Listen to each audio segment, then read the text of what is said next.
Ძვირფასო მეგობრებო, იმედია მშობლებს მადლობა გადაუხადეთ იმისთვის, რომ სიცოცხლე გაჩუქეს.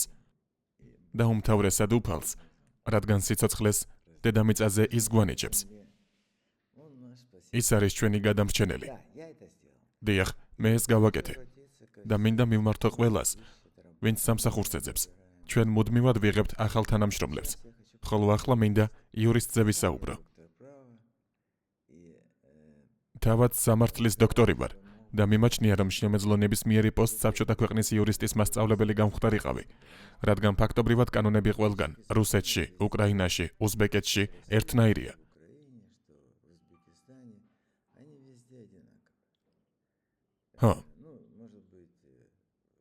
შეიძლება შარიათის ქვეყნებში რაღაც დამატებები იყოს, მაგრამ ასეთი ქვეყნები, მადლობა ღმერთს, ჩემი აზრით, პოსტსაბჭოთა სივრცეში არ არის. ისა პრინციპში ყველაფერი იდენტურია. ამიტომაც ერთად გავიკვლევდით გზას იურისპრუდენციაში. კარგი საქმის გაკეთება შეიძლება. მაქვს დარეგისტრირებული საარბიტრაჟო სასამართლო. და არის შესაძლებლობა ვაჩვენოთ საქველმოქმედო საქმიანობის მაღალი დონე.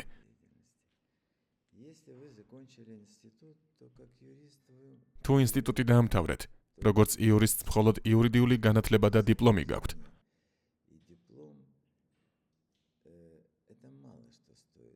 იურისპრუდენციაში ეს ძალიან ცოტას ნიშნავს, ხოლო მე მაქვს ევროპული სამართლის ცოდნა. ერთად შევძლებდით ბევრი კარგი საქმის კეთებას ხალხისთვის. აი ასეთი ამბავია.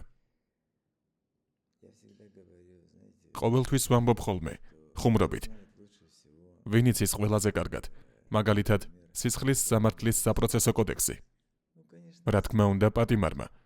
ყველა ამბობს იურისტმაო. არა, ასე არ არის. მე ხანგრძლივი დროის განმავლობაში ვასწავლიდი კიევის უნივერსიტეტში. პრორექტორი ვიყავი. და ეს იყო ყველაზე სიდიდით მესამე უმაღლესი სასწავლებელი ქვეყანაში იმ დროს, საბჭოთა კავშირში. ბევრი კარგი კადრი გვყავდა. დიახ. ასე რომ, მიუხედავად იმისა, რომ კრიმინალებმა კოდექსი უკეთიციან ვიდრე ნებისმიერმა იურისტმა, მათ მისი გამოყენება არ შეუძლიათ. იურისპრუდენციაში კი მთავარი ეს არის სამართლის გამოყენება. ასე ვამბობ ხოლმე, მაშინ დავიწყე სამართლით. პრავექსი, ეს ჩემი კომპანიაა. ბანკსაც ასე დავარქვი. ეს იშიფრება როგორც სამართალი, ეკონომიკა, სოციოლოგია, მაგრამ პირველ რიგში სამართალი. და ჩემს დროს 1 საათი ღირდა მოკლედ მყავდა კლიენტები $20,000-მდეც. აი ასეთი იურისტი ვიყავი. უკრაინის კონსტიტუციის მიღებაში ვმონაწილეობდი. და გეტყვით, საქართველოში ესეთი კონსტიტუცია რომ ყოფილიყო როგორიც უკრაინაში, ბევრის შეცვლა შესაძლებელი იქნებოდა და არა ის, რაც ახლა, იმიტომ რომ შემდეგ მოვიდნენ მკვლელები, თაღლითები, ბანდიტები და ყველაფერი შეცვალეს. უკანასკნელმა ხელისუფლებამ განსაკუთრებით გამოიჩინა თავი. საერთოდ გააუქმა კონსტიტუცია. მისი გამოყენება ტუალეტის ქაღალდადაც კი შეუძლებელია. და რაღა უნდა ვქნათ? ჩვენს ქვეყნებს ძირითადად ქურდები მართავენ და არა იურისტები. მაგრამ მიუხედავად ამისა, იურისტი არის ადამიანი, რომელსაც შეუძლია კანონი ისე გამოიყენოს, რომ ჩინოვნიკს თმა ყალყზე დაუდგეს. არა, საქართველოზე არ ვამბობ. ჩვენ ვიმყოფებით ყოფილი საბჭოთა კავშირის სივრცეში, სადაც კანონები საერთოდ არ არის საჭირო. მოსამართლეები ნებისმიერ გადაწყვეტილებას იღებენ, ამიტომაცაა, რომ ზოგიერთ ნაძირალას აუკრძალეს სხვა ქვეყნებში მოგზაურობა. არავის ურჩევს სასამართლო დავას, იმიტომ რომ ისინი ასამართლებენ ისე, რომ კანონიც კი არ იციან. ჩვენც არავის ვედავებით. საუბარია იმაზე, რომ ჩვენ ვიცავთ ყველაზე დაუცველი ადამიანების უფლებებს. ისინი ასეთებად საქართველოში აქციეს. სამწუხაროდ, მაგრამ არა მხოლოდ საქართველოში. საქართველო ამ მხრივ არაფრით განსხვავდება რუსეთისა და უკრაინისგან. უკრაინაში საერთოდ მხოლოდ თაღლითები არიან. არაფრით განსხვავდება. საჭიროა უბრალოდ სხვაგვარად ბრძოლა საკუთარი უფლებებისთვის. როგორ? მე ეს ვიცი. იმიტომ რომ მე სასამართლოს დოქტორი, უკრაინის დამსახურებული იურისტი და დამსახურებული პროკურორი ვარ. მოკლედ ბევრი რამ შეგვიძლია. მოდით, გელოდებით. მხოლოდ ერთი მარტივი პირობაა.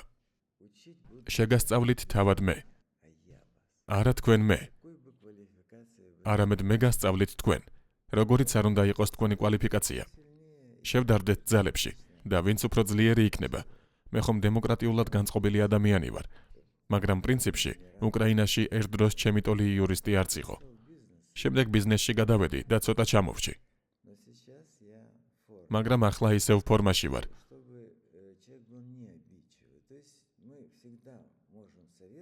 და კიდევ, ბუტია ადამიანი არ უნდა იყოს. ანუ ჩვენ ყოველთვის შეგვიძლია კონსულტაციები ვაწარმოოთ, კომენტარები გქონდეს რომელიმე მუხლის თაობაზე და ბოლოს მივიდეთ რაღაც კონსენსუსამდე. მე არ ვარ სულელი, ბოდიში გამოთქმისთვის. როგორც ბევრი საბჭოთა მაღალჩინოსანი. აი მე ვთქვი და ასეც იქნება. არა, ასე არ იქნება. იქნება ისე, როგორც ჩვენ ორნი გადავწყვეტთ, მაგრამ ამასთან თქვენ არ უნდა გეწყინოთ კრიტიკა. მე ასეთი ჩვევა არ მაქვს.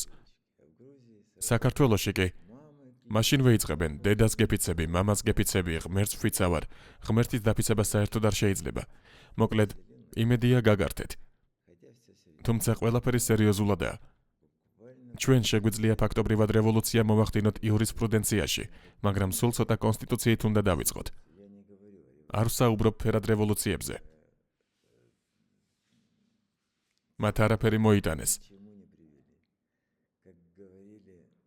როგორც უწინ, ჩემს ქვეყანაში ამბობდნენ, ყოველი ცოლი წინაზე უარესია. და უკრაინაში ყოველი ახალი პრეზიდენტი უფრო მეტ სიპარავდა ვიდრე ძველი. ყველა ქვეყანაში ერთი და იგივე ხდება. კარგი არაფერი გველის, რადგან ყოფილი საბჭოთა კავშირის ქვეყნების უმეტესობაში, კანონებში არავის არაფერი გაიგება. ცოტა ხნის წინ ბებოს ვკითხეთ მთიან რეგიონში. ჩვენმა კორესპონდენტმა ჰკითხა, დეპუტატს რატომ არ მიმართავთ? ის ამბობს, რა, დეპუტატი ყავს? არც კი იცის, რომ არჩევნები არსებობს. და როცა 30%-იანი დასწრებაა, როგორც ადგილობრივ არჩევნებზე მოხდა, ეს ხომ არალეგიტიმური არჩევნებია. ჩვენ უნდა ვაწარმოოთ უფლებადამცველური საქმიანობა, ავუხსნათ ხალხს იმ შესაძლებლობების თაობაზე, რასაც კანონმდებლობა იძლევა. მაგრამ რევოლუცია და მოლოდინი თითქოს იქნება იესო ქრისტეს მეორედ მოსვლა და ის უხელმძღვანელებს საქართველოს. სისულელია. არაფერი შეიცვლება. კონსტიტუცია უნდა მუშაობდეს და ეს ჩვენ უნდა ავუხსნათ მოსახლეობას. წარმატებას გისურვებთ და არ დაგავიწყდეთ თქვენს უახლოეს ადამიანებს დაურეკოთ. აბა დროებით.